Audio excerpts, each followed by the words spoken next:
Today we're going to cover what needs to be considered when we're looking at propping and needling. The importance of site investigation. That is absolutely critical.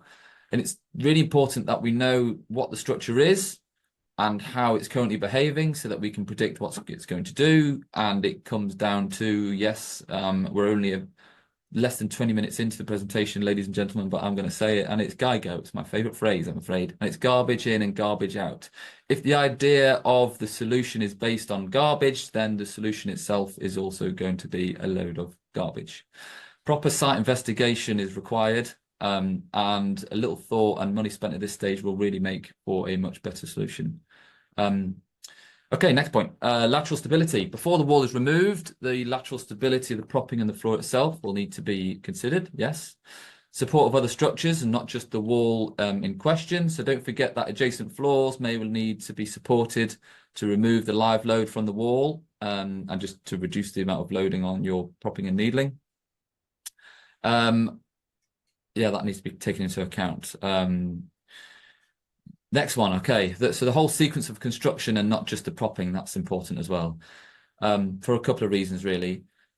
So the very first being that the loading of the temporary works. So the system needs to be designed for the worst case loadings. And therefore, if the structure is going to be loaded by plant or materials or some kind of storage, snow, potential vehicle strikes during its design life and not just, at the time of installation, then this needs to be considered at the design stage. So the other is to do with load history.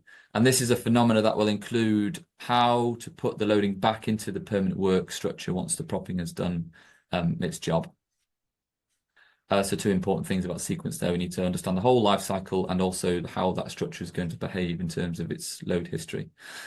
Next one is what the permanent works is and what that's going to look like. So if we plan in advance, it may be that we can incorporate the temporary works into the permanent works and make a very slick and efficient solution. That's something that should be considered in the first instance. Are there any services in the wall or nearby that need to be considered? Any exclusion zones of note? The foundations of the propping.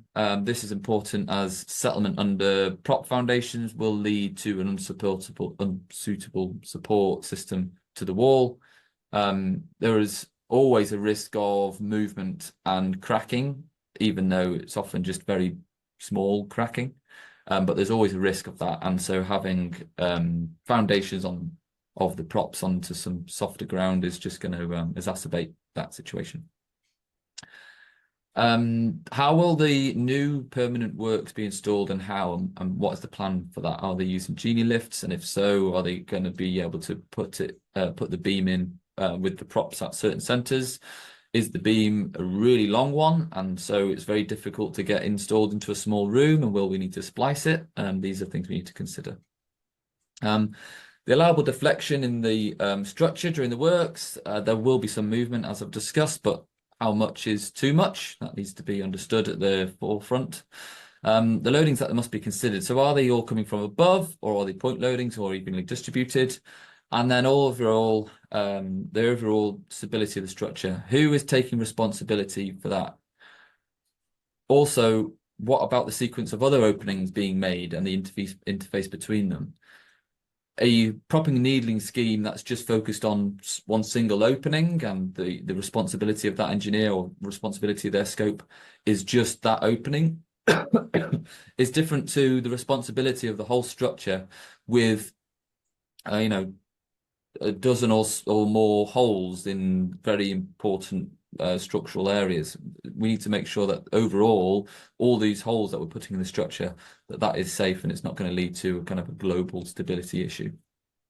And then finally, we need to ask ourselves that is this solution buildable? It's really important that the design from both the permanent works and the temporary works is buildable and suitably mitigates risk using that ERIC principle of eliminate, reduce, inform, and control.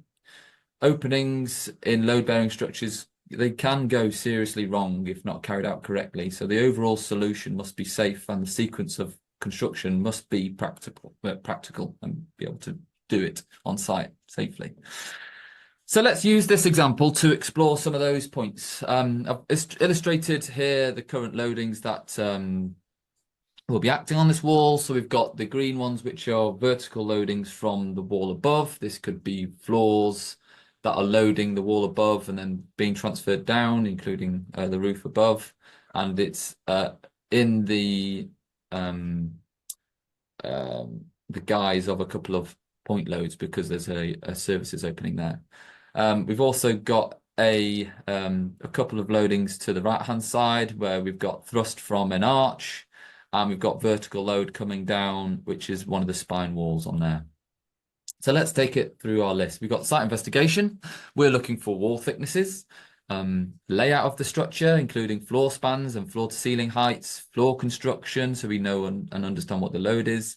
What's the floor made out of, and will it be suitable to support the point loading from the props, which is kind of underneath, which leads us on to back propping. Is it feasible to back prop below? The floor below may well be occupied by a third party or restaurant that is currently open, so we need to make sure that we understand if we can back prop, and if we can't, then that leads us to other solutions. Lateral stability and the support of other structures. So we have an arch here. Will that be supported by the needling? If the wall is acting as a shear wall to provide that stability to the whole structure, so do we need to consider global stability as well as the local stability of creating this opening?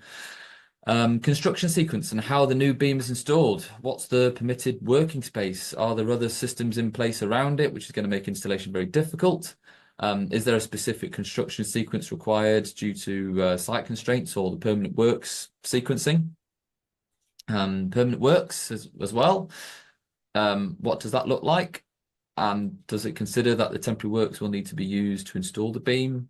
Because believe me, that does happen. Check for any services. Are there any, and are they live? Do they need redirecting or supporting in the temporary term?